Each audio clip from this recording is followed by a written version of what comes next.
Hello everyone, कैसे हैं आप सब। जियो हॉटस्टार पर अभी कुछ ही दिन पहले एक सीरीज़ आई है जिसका नाम है जुनून।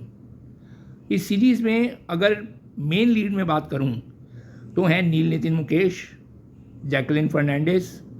कैमियो इसमें बहुत सारे हैं, जैसे बोमन ईरानी, रघुराम और शामक डावर भी इसमें एक कैमियो के रोल में थोड़ा सा उनका रोल है। बाकी स्टूडेंट्स में इसमें बड़े अच्छे अच्छे चेहरे हैं, जैसे प्रतीक शर्मा और सिद्धार्थ निगम। इस तरीके के काफ़ी सारे नोन फेसेस इस सीरीज़ में हैं। ये एक म्यूज़िक बेस्ड सीरीज़ है, मतलब म्यूज़िक के ऊपर एक कंपटीशन है जिसमें ये पूरी सीरीज़ उसी के बारे में चलती रहती है। नील नितिन मुकेश का इस सीरीज़ में ओवरऑल अगर मैं कहूँ तो नेगेटिव शेड है।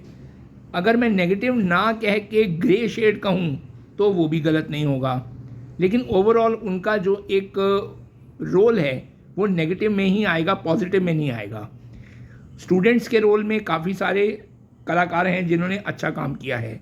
सीरीज़ का सबसे बड़ा ड्रॉबैक ये है कि ये 20 एपिसोड की सीरीज़ है। जी हाँ, आपने गलत नहीं सुना, 20 एपिसोड की ये सीरीज़ है जिसका रन टाइम एवरेज 30 से 35 मिनट एक एपिसोड का है। तो इतनी ज़्यादा लेंथी सीरीज़ देखना थोड़ा सा आजकल के टाइम पे मुश्किल हो जाता है। अगर मेकर्स इसके 10 एपिसोड में 45 मिनट का एक रन टाइम एवरेज रखते और उसी में ख़त्म कर देते तो फिर भी ये सीरीज़ थोड़ी सी देखने के लिए होती। लेकिन इतनी लंबी सीरीज़ देखते वक्त एक बार को आदमी को उबाऊ सा लगता है। बीच बीच में सीरीज़ कहीं कहीं बोर भी होती है, कहीं हमें अच्छे से एंटरटेन भी करती है। ऐसा नहीं है कि ओवरऑल अगर रन टाइम इतना ज़्यादा है तो ये सीरीज़ देखने वाली नहीं है, नहीं, देखने वाली है। इसके काफ़ी सारे एपिसोड्स ऐसे हैं जो आपको पसंद आएंगे। मतलब आप अगर देखने बैठेंगे ना तो एंगेजिंग तो है, लेकिन फिर भी जो नंबर ऑफ़ एपिसोड्स हैं वो बहुत ज़्यादा हैं। ये चीज़ मैं एक बार गौर करना चाहूँगा। दूसरी बात ये, अगर सीरीज़ का ओवरऑल डायरेक्शन देखें तो डायरेक्शन अच्छा है, लेकिन स्क्रीन प्ले जो है वो कई कई जगह बहुत ज़्यादा खींचा हुआ लगता है, क्योंकि इतना ज़्यादा लंबी आपने ये सीरीज़ बना दी। और फिर इसमें काफ़ी सारे पॉइंट्स इनमें जो मेकर्स हैं या फिर मैं कहूँ कि जो इसके स्टोरी राइटर हैं, उन्होंने बहुत सारे पॉइंट्स ऐसे ऐड किए जो इसमें दिखाने के लिए इतने ज़्यादा नहीं थे, और अगर दिखाने लायक थे तो वो एक एपिसोड में भी ख़त्म हो सकते थे।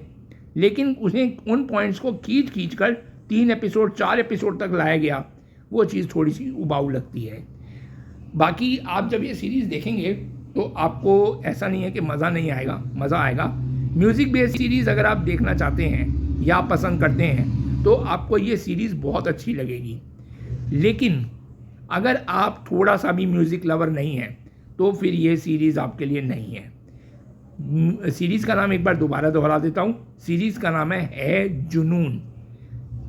डिज्नी प्लस हॉटस्टार पे, सॉरी जियो हॉटस्टार हो गया, अब जियो हॉटस्टार पे। Thank you.